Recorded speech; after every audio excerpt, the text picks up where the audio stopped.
नमस्कार. कल्पना करा, एखाद्याचा सामना एका अशा राक्षसाशी झालाय ज्याला हरवणं जवळजवळ अशक्य आहे. मग काय करायचं? आजची आपली गोष्ट आहे ना, ती शक्तीची नाही तर युक्तीची आहे. चला पाहूया कसं एका सामान्य माणसाने एका अजेय राक्षसाला हरवलं.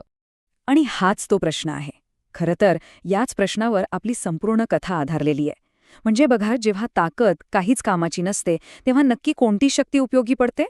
तर गोष्टीची सुरुवात होते बनारसचे राजा ब्रह्मदत्त यांच्यापासून आणि त्यांच्या एका मोठ्या चुकीच्या निर्णयापासून. झालं असं की शिकारीत काही यश मिळालं नाही आणि त्या निराशेत त्यांनी जंगलातल्या एका राक्षसाशी एक असा सौदा केला ज्यामुळे अख्खं राज्यच धोक्यात आलं. तर हा यक्ष होता तरी कोण? हा होता माखदेव नावाचा एक शक्तिशाली राक्षस. त्याचे नियम ना अगदी सोपे होते, पण तितकेच भयंकर. नियम असा होता की त्याच्या वटवृक्षाच्या जमिनीवर किंवा त्याच्या सावलीत जो कोणी पाऊल ठेलेल तो थेट त्याचं भक्ष्य बनणार. आणि राजाने सौदा काय केला होता ते तर ऐकाच. दररोज एक माणूस आणि भाताचं एक ताट त्या यक्षाला द्यायचं. आणि जर हे चुकलं तर यक्ष थेट राजालाच खाणार होता. विचार करा केवढा मोठा धोका होता हा. आता या करारामुळे झालं काय की राज्यावर एक भयंकर संकट कोसळलं. रोजच्या रोज तुरुंगातल्या कैद्यांना यक्षाकडे पाठवायला सुरुवात झाली आणि बघता बघता तुरुंग पूर्णपणे रिकामी झाले. आता राजा तर पुरता घाबरला होता. मग त्याने एक मोठी घोषणा केली की जो कोणी धाडस करून त्या यक्षाचा सामना करेल त्याला बक्षीस म्हणून तब्बल 1000 सोन्याचे शिक्के मिळतील. पण प्रश्न तोच होता, मृत्यूच्या भीतीसमोर पैशाचा मोह जिंकणार का? आणि अशा परिस्थितीतच पुढे येतो आपल्या कथेचा नायक सुताण. सुताण कोण? तर एक अगदी सामान्य गरीब माणूस जो आपल्या आईची खूप सेवा करायचा. त्याला या बक्षिसामध्ये आपल्या आईचं आयुष्य चांगलं करण्याची एक संधी दिसली. आणि इथूनच कथेला एक जबरदस्त वळण मिळतं. कारण सुताण त्या राक्षसाशी लढायला नाही तर त्याला आपल्या बुद्धीने हरवायला निघाला होता. त्याच्या डोक्यात एक खास योजना होती. त्याने राजाकडे 4 अशा गोष्टी मागितल्या ज्या ऐकून कुणालाही विचित्र वाटेल. काय मागितलं तर राजाच्या सोन्याच्या चपला, त्याची शाही छत्री, तलवार आणि एक सोन्याचा वाडगा.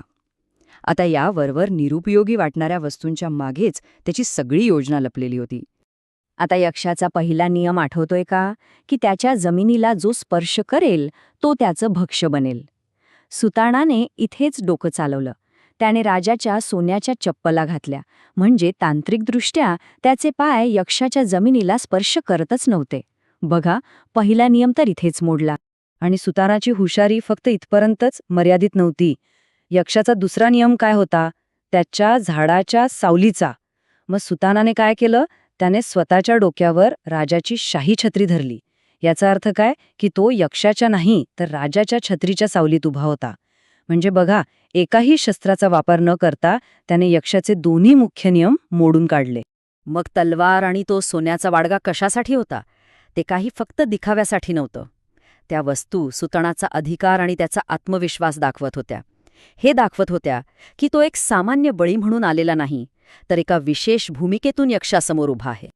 तर आता सगळी तयारी झाली होती आणि वेळ आली होती खऱ्या सामन्याची. पण लक्षात घ्या, ही लढाई तलवारींची किंवा शस्त्रांची नव्हती. ही लढाई होती शब्दांची, बुद्धीची. सुताण एका सुरक्षित अंतरावर उभा राहतो आणि यक्षाला आवाहन देतो. तो मोठ्या आदराने त्याला जेवण्यासाठी बोलावतो, पण हे सगळं तो स्वतःच्या अटींवर करत असतो.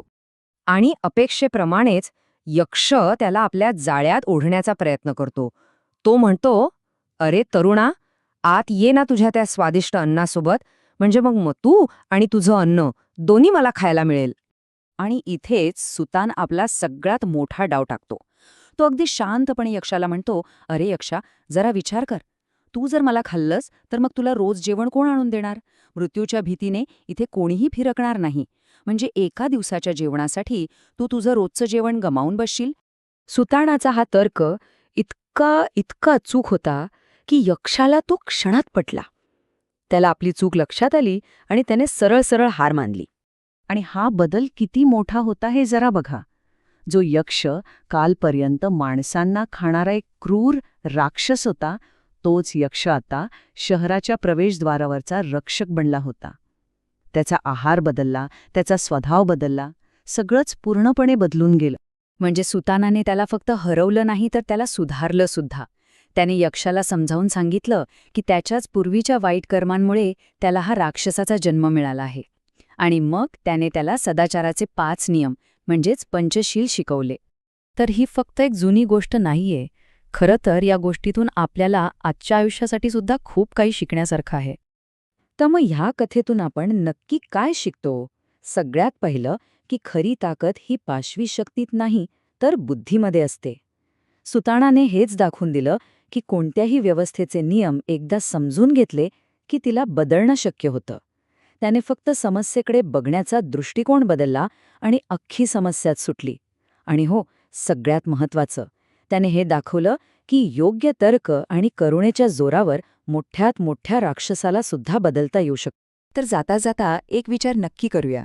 आजच्या आपल्या जगात असे कोणते राक्षस आहेत, मग त्या समस्या असोत, चुकीच्या व्यवस्था असोत किंवा मोठे संघर्ष असोत, ज्यांना हरवण्यासाठी आपल्याला तलवारीची नाही तर सुताणाच्या बुद्धीची गरज आहे.